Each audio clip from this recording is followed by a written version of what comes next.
అందరికీ welcome back to our channel. It's me Sairaj Praveena. మా channel అయితే సబ్స్క్రైబ్ చేయండి. చాలా రోజుల తర్వాత ఒక లాంగ్ వీడియో పెడుతున్నా. లాంగ్ వీడియో ఎవరు చూస్తలేరని చెప్పి షార్ట్స్ అప్లోడ్ చేస్తున్నా. ఈరోజు అయితే సండే కదా, సండే స్పెషల్స్ మీరేం చేసుకున్నారు? నేనైతే బగారా నల్ల కూర వండిన. మొన్ననే చికెన్ చేసుకున్నాం, అందుకని చెప్పేసి ఈసారి స్పెషల్గా ఉండాలి, నల్ల అయితే తీసుకురా అని చెప్పిన మా ఆయనకి.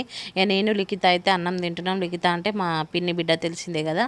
అయితే ఇక మా ఆయన మీరిద్దరు తినరు, నేను మెల్లగా తింటాను అన్నాడు. ఇక మా లిఖిత వచ్చింది కాబట్టి మా వైష్ణవికి అంటే మా మా మనవరాలకి ఫోన్ చేస్తుంది కంపల్సరీ. అంది వేలో ఉంది అది. ఇది వచ్చిందంటే సారీ ఏమి వచ్చిందంటే అది తుర్రు మన ఇంటికి వచ్చేస్తుంది ఆల్రెడీ. నేను చెప్పిన రేపు పెళ్ళి ఉంది కదా, రేపు పెళ్ళి చూసుకొని రావే అంటే అది ఈరోజు వస్తుంది.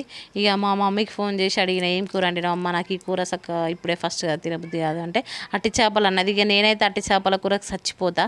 మీకు ఇష్టం అట్టి చేపల కూర కామెంట్ చేయరు. మా ఇంట్లో అయితే మా ఆయన తినడు, వీళ్ళకితే కూడా తినదట.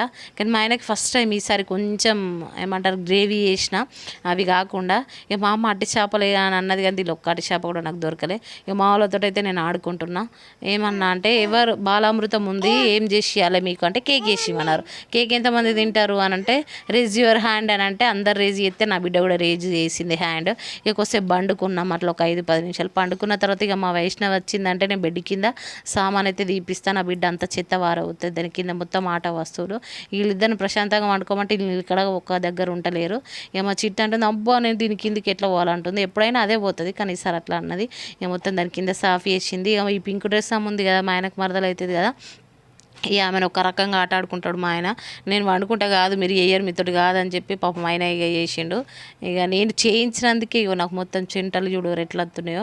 కొంచెం ఫ్యాన్ లేకపోతే నాకైతే అస్సలు అది కాదు. ఇక దుమ్ము కాబట్టి ఫ్యాన్ కూలర్ అన్న ఆఫ్ చేసినాం. ఈ ఒక్క రూమ్లో అయినా మేము ఎట్లుంటున్నామో ఏమో, రూములు చూసుకున్నాడు అనేది అది అట్లనే పోతుంది. అదైతే కానిపోని పని అనిపిస్తుంది నాకు. షిఫ్ట్ అయిదామంటే అసలు ఈ రూమ్లోకి వెళ్ళే అవకాశం వస్తలేదు. ఇక మా వాళ్ళు ఫుల్ బతిలాడారు, బావ పార్క్కి తీసుకోవో, మామ పార్క్కి తీసుకో అని. తీసుకోపోను అని అన్నాడు. 1000 సార్లు అడిగారు కావచ్చు. లాస్ట్లో అయితే పార్క్కి తీసుకువేయండి. ఇక పార్క్కి పోయినాం. వీళ్ళిద్దరు వచ్చిరంటే మాత్రం ఇక దునియాని ఎవరిని దేకరు. నా బిడ్డనే పట్టించుకోలేరు. షార్ట్ వీడియో పెట్టినా చూడు అల్లు ఉంటుంది. కానీ ఇక ఏమన్నా అంటది కావచ్చు అక్క అని చెప్పి ఆయన పైనకి పట్టుకోవేరు. ఇక నా బిడ్డకైతే పార్కు వారంకోసారి పోయినట్టు పోతున్నాం, అలవాటు అయింది. నాకు అంత ఇంట్రెస్ట్ అనిపించలే. ఇక వాళ్ళే పోదాం అన్నారు. ఇక అలవంగా నా బిడ్డ ఊకుంటుందా, మనం పోదాం అని అన్నది. ఆమెను ఒక్కదాన్ని నేనైతే ఇక ఎవరికి నమ్మ కాబట్టి అంటే పంపించాం కదా అంత చిన్న పిల్లని అని చెప్పేసి ఇక నేను కూడా పోయినా. ఇక జిమ్ కాడ అయితే అసలు రెస్టే లేదు, ఎందుకంటే ఈరోజు సండే కదా. సండే రోజు అయితే అసలు ఖాళీ లేదు. అక్కడ పోయి నిలబడ్డాక ఒక 5-10 నిమిషాల తర్వాత అయితే దొరుకుతుంది. ఇక మా చిట్ట అయితే అన్ని వీడియోస్ అయితే తీసింది. ఇక ఫైనల్గా అయితే పార్క్ వాళ్ళ ఇష్టం కొద్ది అయితే ఎప్పుడు లిఖిత వచ్చినా కానీ అడుగుతుంది, అక్క అటు తీసుకోవో ఇటు తీసుకోవో అని. ఎప్పుడు తీసుకోవడం అయితే లేదు. ఇక నేను చెప్పిన ఈసారి రాంగ్ ఎగ్జిబిషన్కి పైసలు తెచ్చుకోర్రి అని చెప్పి, ఎందుకంటే జాతరలలో అయితే ఫ్రీ ఛార్జ్ ఉంటుంది, ఇక్కడ ఉండదు కదా, ఎంట్రీ టికెట్ ఉంటుంది అని చెప్తే సరే అని అన్నారు. ఇక పార్క్ అయితే తీసుకుపోయినాం. ఇక పార్క్లో ఏదో ఒకటి కొనుక్కోవాలి కాబట్టి ఇక లాస్ట్లో అయితే ఐస్ క్రీమ్ కొనిచ్చినాం. మా చిట్ట అయితే ఒక్కటి ఇక పానీపూరి తిన్నది. మేము ఊగిందల్లా నా బిడ్డ ఊగుతానంటుంది. ఇక మా ఇద్దరిని ఇడిచిపెట్టి, మా నాన్న నా బిడ్డని ఇడిచిపెట్టి వాళ్ళు ఇద్దరైతే ఫోటోలు దిగుతారు. ఫోటోలు దిగడానికి సపరేట్ ఫోన్ కూడా పట్టుకొని పోయారు. మా ఆయన ఫోన్ చేసినా కూడా చెప్తలేరు. ఇక నా బిడ్డని కొంచెం ఒక 10 నిమిషాలు ఆడిపించారు, ఎందుకంటే ఆడిపించకపోతే అక్కేమని అంటది కావచ్చు అని చెప్పి. ఈసారి మేము బ్యాట్ బాల్ తీసుకుపోయినాం, ఎందుకంటే నేను లాస్ట్ బ్లాగ్లో చెప్పినా కదా, పిల్లలకి ఏదో ఒకటి తీసుకోవాలి, అందరు మొహాలు చూస్తారని చెప్పి. ఇక అక్కడ షటిల్ కూడా ఉండే, షటిల్ ఆడుకున్నారు. మావాడు ఏమంటారు దాన్ని ఏమంటారు నాకు తెలియదు, బౌలింగ్గా ఏదో అంటారు, ఇట్లా తింపి ఎత్తుంది ఇప్పటి నుండే.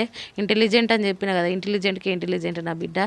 ఇక్కడ ఒక బాబు ఉన్నాడు కదా షటిల్ పట్టుకొని, ఆయన అయితే ఎవరు ఆడతారా అని చూస్తున్నాయి. ఇక ఫైనల్గా అయితే ఐస్ క్రీమ్ కొనుక్కొని మెల్లమెల్ల తినుకుంటూ వచ్చినాం. మధ్యలో మా ఆయన వచ్చిండు. ఈ వీడియో నచ్చితే లైక్ చేయండి, షేర్ చేయండి, కామెంట్ చేయండి, సబ్స్క్రైబ్ చేయండి. బాయ్ మరి.